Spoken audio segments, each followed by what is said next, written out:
नमस्कार दोस्तों, target with M के चैनल में मैं आप लोग का बहुत बहुत स्वागत करता हूं। दोस्तों, ये वैदिक सभ्यता, वैदिक काल का वीडियो है जिसमें हम वैदिक काल से संबंधित महत्वपूर्ण जो तथ्य हैं उनको देखेंगे, जो आपके exam UP triple SC PET का सिलेबस है उसके ही अनुसार हम चल रहे हैं। तो दोस्तों, हम उसमें जो भी मेन पॉइंट होंगे, जो भी महत्वपूर्ण तथ्य होंगे दोस्तों, उसको इन वीडियो में देखा जाएगा। इसके बाद हम इसका एमसीक्यू भी लेकर आएंगे दोस्तों। और एक रिक्वेस्ट करना चाहेंगे आप लोग से कि वीडियो को ज़्यादा से ज़्यादा आप शेयर कीजिए, चैनल को सब्सक्राइब कर लीजिए यदि आप नए हैं तो, और वीडियो को लाइक भी कीजिए। तो आइए देखते हैं इसके महत्वपूर्ण पॉइंट को। थोड़ा सा यहाँ पे धुंधला हो गया है। वैदिक शब्द वेद से बना है जिसका अर्थ ज्ञान होता है। ठीक है। भारत में संभव सभ्यता के बाद वैदिक सभ्यता या आर्य सभ्यता का विकास हुआ। आर्य शब्द भाषा सूचक है जिसका अर्थ है श्रेष्ठ या कुलीन। आर्य शब्द का क्या अर्थ है? श्रेष्ठ या कुलीन। क्लासिकी संस्कृति में आर्य शब्द का अर्थ एक उत्तम व्यक्ति होता है। क्या होता है? एक उत्तम व्यक्ति। और सामान्यतः वैदिक साहित्य की रचना का श्रेय आर्यों को दिया जाता है। किसको दिया जाता है? आर्यों को। वैदिक काल के दो भाग हैं, ऋग वैदिक काल अथवा उसी को पूर्व वैदिक काल भी कहते हैं, और उत्तर वैदिक काल। ऋग वैदिक काल का जो समय है 1500 ईस्वी पूर्व से 1000 ईस्वी पूर्व, और उत्तर वैदिक काल का समय है 1000 ईस्वी पूर्व से 600 ईस्वी पूर्व। अर्थात ऋग वैदिक काल का जो भी समय माना गया दोस्तों, वो 1500 ईस्वी पूर्व से 1000 ईस्वी पूर्व माना गया है, और उत्तर वैदिक काल का जो समय माना गया है वह 1000 ईस्वी पूर्व से 600 ईस्वी पूर्व माना गया है। ऋग वैदिक काल का जो इतिहास है वो ऋग वेद से ज्ञात होता है। किससे? यानी ऋग वैदिक काल के इतिहास की जो भी जानकारी मिलती है वो ऋग्वेद से मिलती है। ऋग्वेद में लोहे का उल्लेख नहीं है। ऋग्वेद में लोहे का उल्लेख नहीं है, इसका मतलब ये हुआ कि ऋग वैदिक काल में लोहे का प्रयोग नहीं होता था। उत्तर वैदिक ग्रंथों में लोहे का उल्लेख है, अर्थात उत्तर वैदिक काल में लोहे का प्रयोग होता था। ऋग्वेद में अफगानिस्तान की 4 नदियाँ क्रोमो, कुभा, गोमती व सुवास्तु तथा सप्त सैंधव प्रदेश की 7 नदियाँ जिसमें सरस्वती, विपाशा, परुषणी, वितस्ता, सिंधु, सुतुद्री तथा आस्किनी का उल्लेख मिलता है। दोस्तों, ये सभी पुराने नाम हैं। इसके आधुनिक नाम की भी हम इसमें चर्चा करेंगे कि इन सब के आधुनिक नाम क्या हैं। ऋग्वेद में यमुना नदी का 3 बार उल्लेख है। कितने बार? 3 बार। सब पूछने वाली चीज़ है। जबकि गंगा नदी का 1 बार तथा सिंधु नदी का सर्वाधिक बार उल्लेख है। ऋग्वेद में यमुना नदी का 3 बार, जबकि गंगा नदी का 1 बार व सिंधु नदी का सर्वाधिक बार उल्लेख मिलता है। ऋग्वेदिक आर्यों की सबसे पवित्र नदी जो थी वो सरस्वती थी। क्या थी? सरस्वती, जिसे मातेतमा, देवीतमा, नदीतमा यानी नदियों में सर्वश्रेष्ठ कहा गया। सिंधु नदी के उसके आर्थिक महत्व के कारण हिरण्यनी कहा गया। सिंधु नदी के आर्थिक महत्व के कारण क्या कहा गया?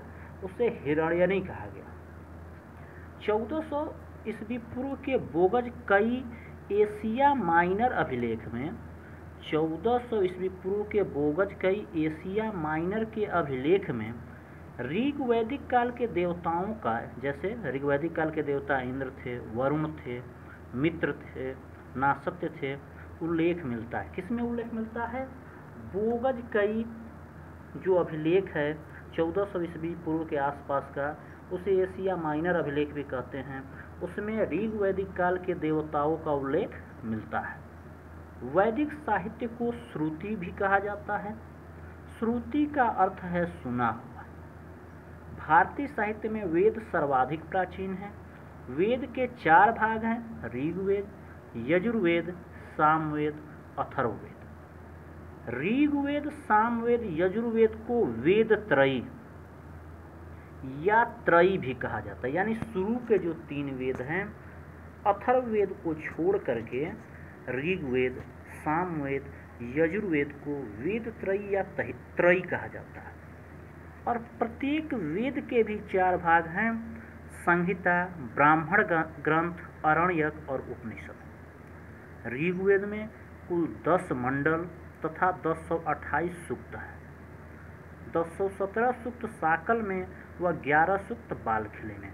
तो ये जो छोटे छोटे पॉइंट है दोस्तों, जैसे 1017 सूत्र साकल में, 11 सूत्र बालखिले में है, पूछा जाता है इन सब परीक्षाओं में, तो ये याद रखिएगा। ऋग्वेद में कितने मंडल हैं, तो ऋग्वेद में 10 मंडल हैं। कितने सूक्तियाँ हैं, सूक्त हैं, तो 1028 सूक्त हैं। तो इन सब चीज़ों को याद रखिएगा, ये सब परीक्षा में पूछे जाने वाले पॉइंट हैं।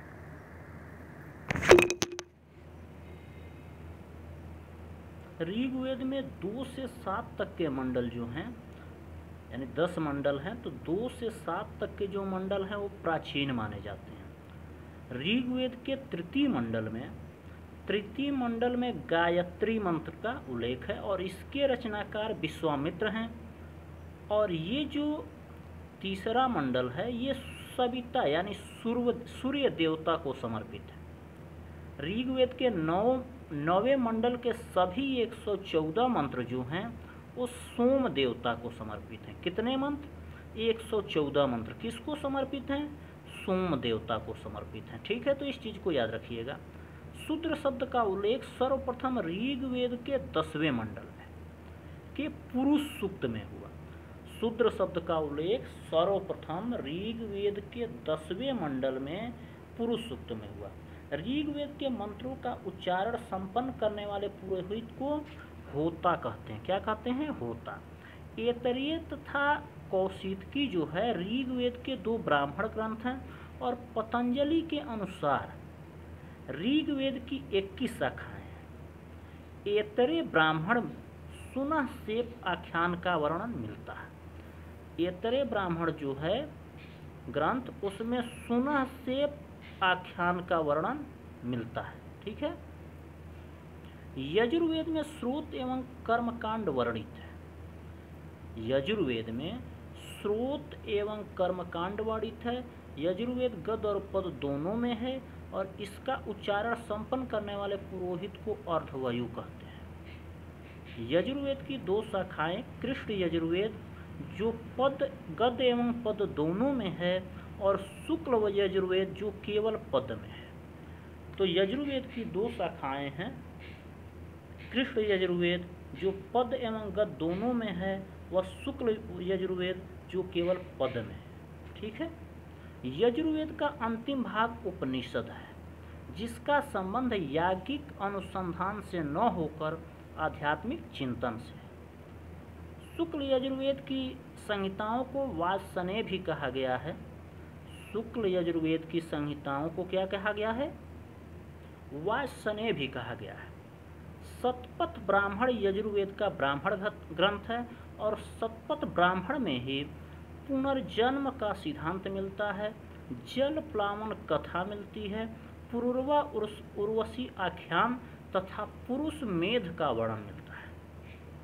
सामवेद में यज्ञों के अवसर पर गाए जाने वाले मंत्रों का संग्रह है। सामवेद में क्या है? यज्ञों के अवसर पर गाए जाने वाले मंत्रों का संग्रह है। जो व्यक्ति इन मंत्रों को गाता है उसे उद्गाता कहा जाता है। सामवेद में कुल 1810 छंद हैं। 75 छंद को छोड़कर जो शेष हैं वो ऋग्वेद में भी उपलब्ध है। यानी सामवेद में 1810 छंद हैं और 75 को छोड़कर शेष सभी जो हैं वो ऋग्वेद में उपलब्ध है। सामवेद की प्रमुख शाखाएं कौथुमी, राणायनी और जैमिनी। कौथुमी, राणायनी और जैमिनी है। ठीक है।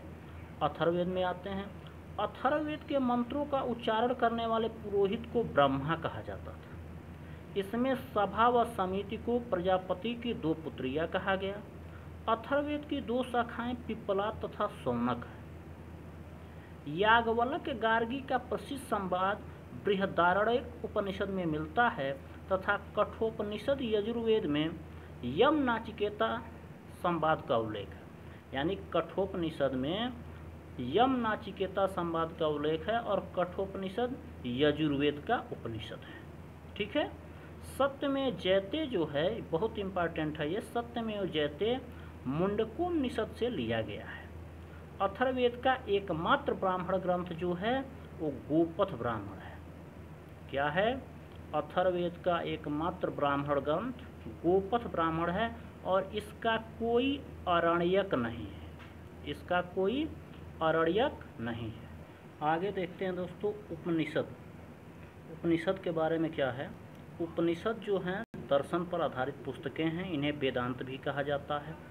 उपनिषद का अर्थ शिष्य द्वारा ज्ञान प्राप्त के लिए गुरु के समीप बैठना। उपनिषद में प्रथम बार मोक्ष की चर्चा मिलती है। ध्यान दीजिएगा, उपनिषद में प्रथम बार मोक्ष की चर्चा मिलती है, मोक्ष प्राप्त करने की, और यह शब्द पहली बार श्वेतांबर उपनिषद में आया।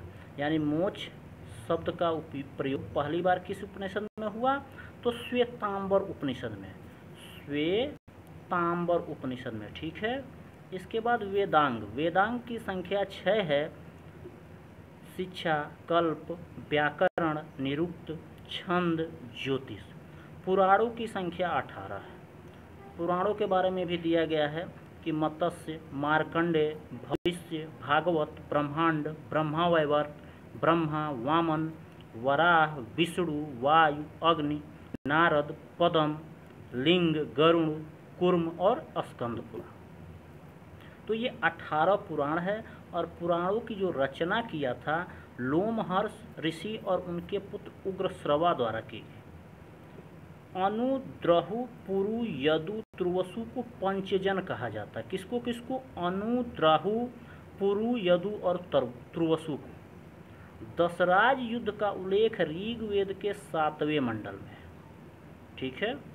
दशराज युद्ध का उल्लेख कहाँ है? ऋग्वेद के 7वें मंडल में। जन के अधिपति को राजा, परिवार का स्वामी अथवा बड़ा भाई कुलप, ग्राम का मुखिया ग्रामणी, विश्व का प्रमुख विस्पति कहलाता था। दशराज युद्ध किस नदी के किनारे हुआ? तो परुशणी नदी को। परुशणी नदी को आधुनिक नाम रावी नदी है। परुशणी नदी के तट पर लड़ा गया और यह युद्ध भरतों के राजा सुदास जो कि त्रित्सु राजवंश से संबंधित था तथा 10 राजाओं के एक संघ के मध्य हुआ है। ठीक है। भरत एक कबीले का नाम था, उसके राजा सुदास जो कि त्रित्सु वंश से संबंधित था और 10 राजाओं के एक संघ के मध्य हुआ। इसमें सुदास विजयी हुआ। कौन विजयी हुआ? सुदास विजयी हुआ। सुदास के पुरोहित वशिष्ठ थे।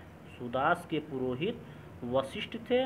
ऋग्वैदिक युग में सामान्यतः राजा भूमि का स्वामी नहीं होता था, वह युद्ध में जन का यानी जनता का नेता होता था। और ऋग्वेद में पुरोहित, सेनानी व ग्रामणी, पुरोहित, सेनानी, ग्रामणी, अस्पश मीन्स गुप्तचर, दूत नामक कर्मचारियों का उल्लेख मिलता है। ऋग्वैदिक समाज को सबसे छोटी इकाई परिवार या कुल होती थी। परिवार के लिए गृह शब्द का प्रयोग हुआ है। ऋग्वेद समाज जो था पितृसत्तात्मक था।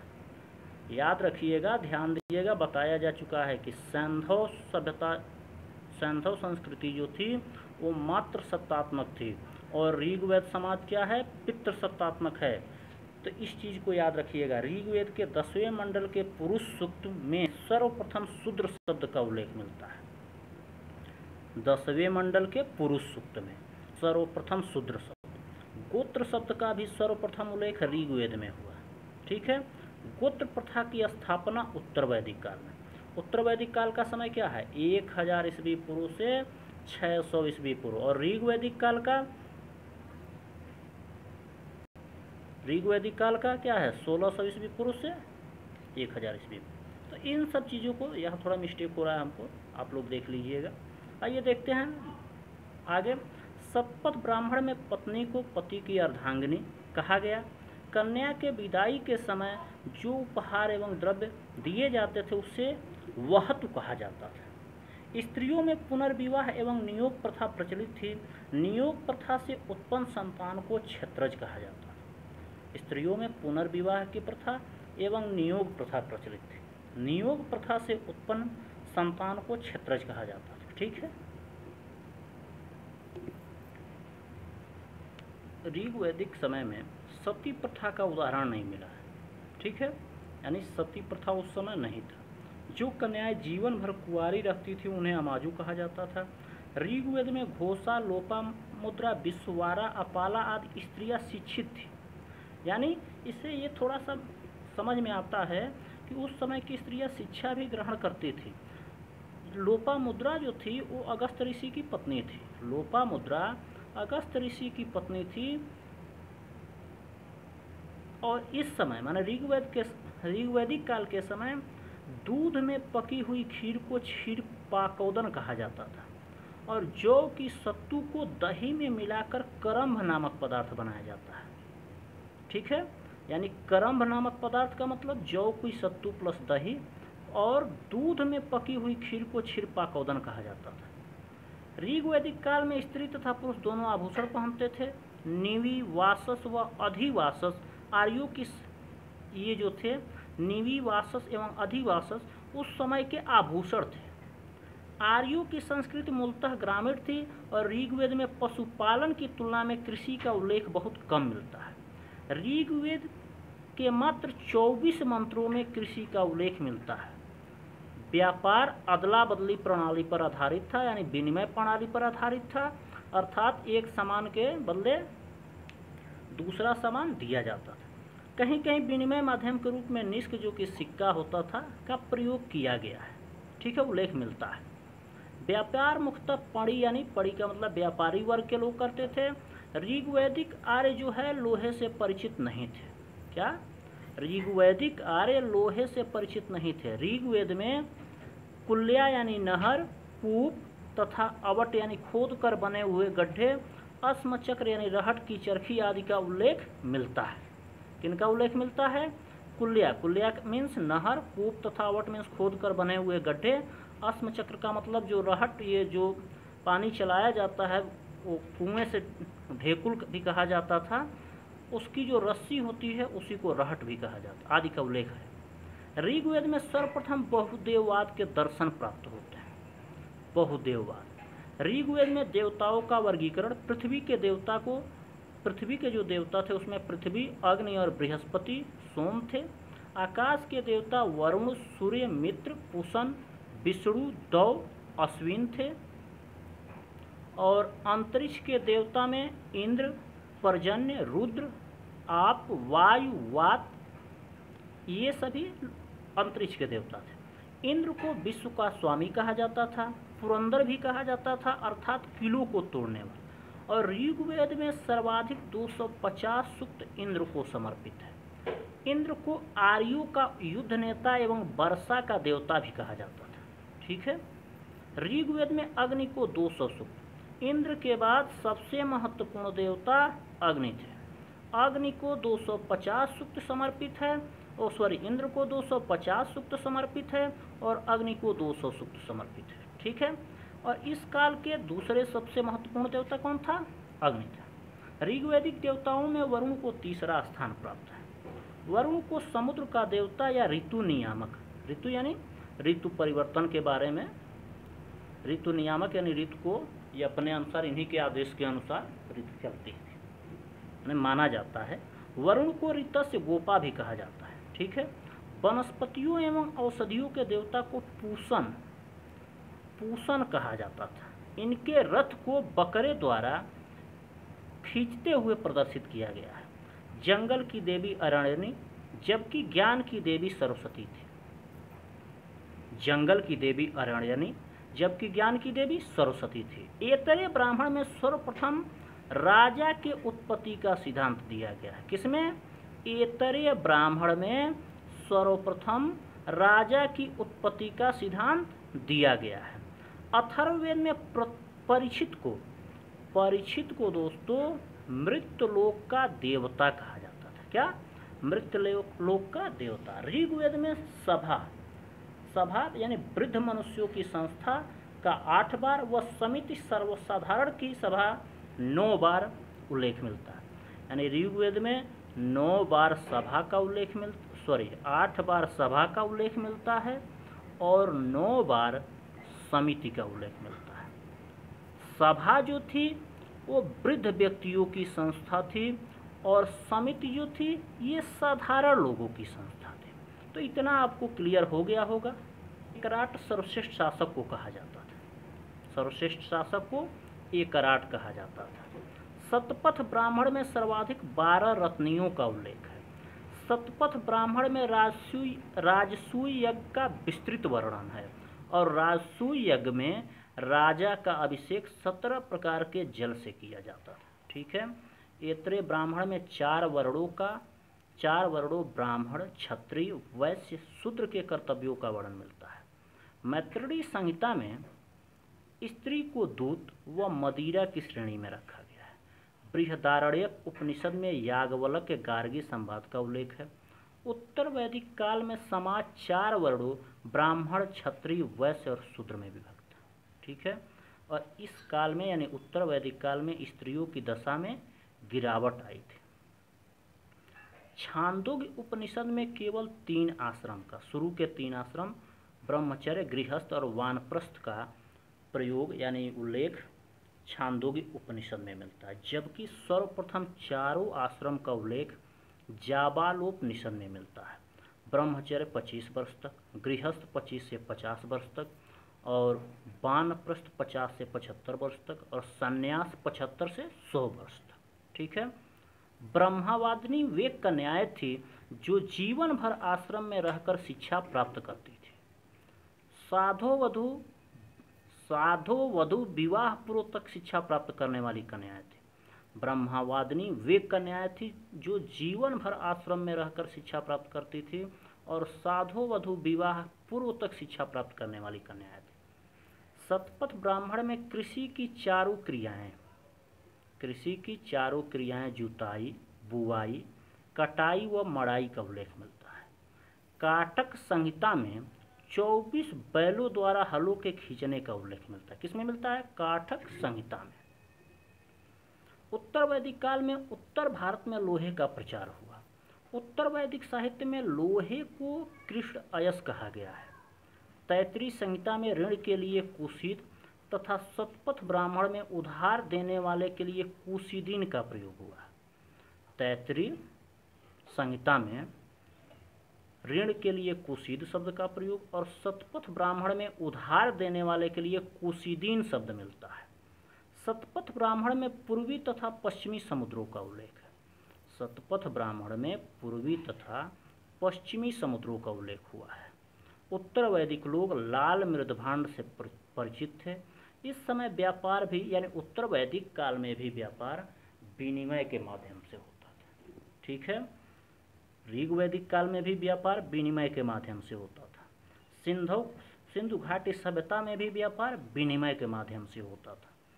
पहली बार शतपथ ब्राह्मण में पुनर्जन्म सिद्धांत का उल्लेख मिलता है। गृह सूत्रों में 16 प्रकार के संस्कारों का उल्लेख मिलता है तथा 8 प्रकार के विवाहों का उल्लेख मिलता है। ऋग वैदिक काल के देवता वरुण, इंद्र आदि का स्थान विष्णु एवं रुद्र शिव ने ले लिया। किसने? विष्णु एवं रुद्र शिव ने ले लिया। यज्ञों में पशु बलि को प्राथमिकता, राजसूय, अश्वमेध, वाजपेय जैसे विशाल यज्ञों का अनुष्ठान होने लगा। ठीक है। यानी ये कई प्रकार के यज्ञ होने लगे, जैसे राजसूय यज्ञ, अश्वमेध यज्ञ, वाजपेय यज्ञ। और इस समय यानी उत्तर वैदिक काल में पशु बलि को यज्ञों में प्राथमिकता दी जाने लगी।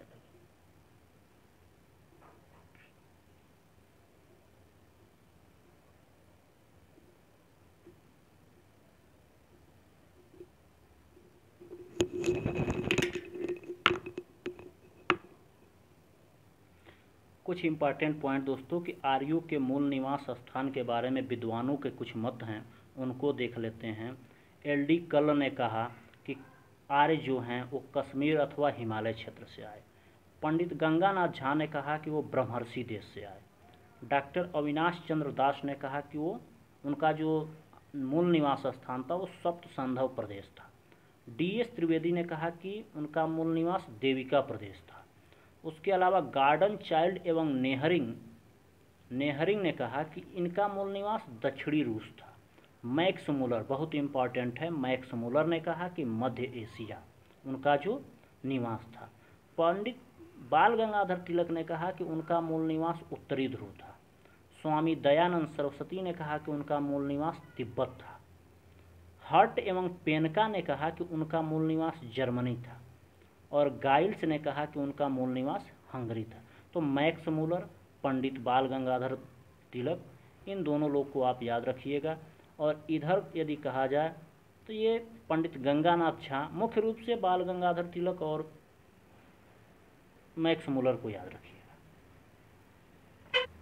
ऋग वैदिक काल की जो नदियाँ थीं उनके बारे में देखते हैं। प्राचीन नदियाँ जो थी उनका आधुनिक नाम क्या है? अस्किनी को चेनाब कहा जाता है, बिपाशा को ब्यास कहा जाता है, परुषणी बता चुके हैं रावी कहा जाता है, बितस्ता को झेलम कहा जाता है, कुब्रा को काबुल नदी कहा जाता है, क्रुमु को कुर्रम कहा जाता है, गोमती को गोमल कहा जाता है, सुवास्तु को स्वात कहा जाता है, सदानीरा गंडक, ठीक है, सुतुद्री सतलज और दृश्यध्वती घग्गर। तो ये सभी उस समय ऋग्वैदिक काल की नदियाँ थी जिनको वर्तमान समय में, आधुनिक समय में इन नामों से जाना जाता है। तो इसको आप लोग रट जाइएगा, उनके रचयिता। तो प्रथम मंडल जो है उसके रचयिता मधुछंदा एवं दीर्घतमा थे। द्वितीय मंडल के गृत्समद, तृतीय मंडल बताया जा चुका है विश्वामित्र, चतुर्थ मंडल के वामदेव थे, पंचम मंडल के अत्रि थे, षष्ठम मंडल के भारद्वाज थे, सप्तम मंडल वशिष्ठ, अष्टम मंडल कण्व एवं अंगिरस, नवम मंडल अंगिरस एवं कश्यप और दसम मंडल के कौन थे? त्रित, इंद्राणी, सची, श्रद्धा। तो ये सभी ऋग्वेद में जितने मंडल थे 10 मंडल और उनके रचयिताओं के ये नाम थे। अब ऋग्वैदिक कालीन शब्दावलियाँ और उनके अर्थ के बारे में बताया गया है। ऋग्वैदिक कालीन शब्दावली में नीवी को क्या कहा जाता था? नीवी जो था कमर के नीचे पहने जाने वाला वस्त्र था। वासस कमर के ऊपर पहने जाने वाला वस्त्र। अधिवासस ऊपर से धारण किया जाने वाला चादर या ओढ़नी। तछा बढ़ई को कहते थे। कर्मा धातु कर्म करने वाले। वेकनाट सुदखोर को कहते थे। अरित्र पतवार और अरित्र, ये देखिए अरित्र ये दो हैं, एक अरित्र का मतलब पतवार और यहाँ अरित्र दूसरे टाइप का है, उसका मतलब नाविक हुआ, ठीक है। अब विभिन्न दिशाओं में राजा के विभिन्न नाम मिलते हैं। ऋग वैदिक काल के समय या उत्तर वैदिक काल के समय पूर्व में जो राजा राज करते थे उनको सम्राट कहा जाता था। पश्चिम में जो राजा राज करते थे उनको स्वराट कहा जाता था और उत्तर में जो राजा राज्य करते थे उनको विराट कहा जाता था। दक्षिण में जो राजा राज्य करते थे उनको भोज कहा जाता था और मध्य क्षेत्र में जो राजा राज्य करते थे उनको राजा ही कहा जाता था। ऋग वैदिक काल में दोस्तों जो उस समय के अधिकारी थे उनको क्या कहा जाता था उनके बारे में देख लेते हैं। पुरोहित जो थे राजा के प्रमुख परामर्शदाता होते थे। सेनानी सेना का प्रमुख होता था। ग्रामीण ग्राम का मुखिया होता था। महिषी राजा की पत्नी को कहा जाता था। सूत रथ सेना का नायक होता था। संग्रहिता कोषाध्यक्ष और भागदूत का मतलब कर एकत्र करने वाला अधिकारी। अच्छावाप लेखाधिकारी को कहते थे। पालागल विदूषक को कहते थे और छता प्रतिहारी या दवारिक, यानी दरवाजे पे जो द्वारपाल के टाइप के रहते हैं उनको प्रतिहारी या दवारिक यानी छता कहते थे, ठीक है। जो वैदिक काल का वीडियो था, वैदिक काल से संबंधित, ये जिसके महत्वपूर्ण जो तथ्य थे वो तथ्य समाप्त हुए। दोस्तों यदि कुछ छूटे होंगे तो उनको हम MCQ में डिस्कस कर लेंगे। और इस तरह से ये वैदिक काल का वीडियो समाप्त हुआ। दोस्तों आपसे निवेदन है कि इन वीडियो को ज़्यादा से ज़्यादा अपने दोस्तों के पास शेयर कीजिए, और यदि आप इस चैनल पर नए हैं तो चैनल को सब्सक्राइब कर लीजिए, वीडियो को लाइक कर दीजिए। मिलते हैं दोस्तों नेक्स्ट वीडियो में, तब तक के लिए नमस्कार, जय हिंद दोस्तों।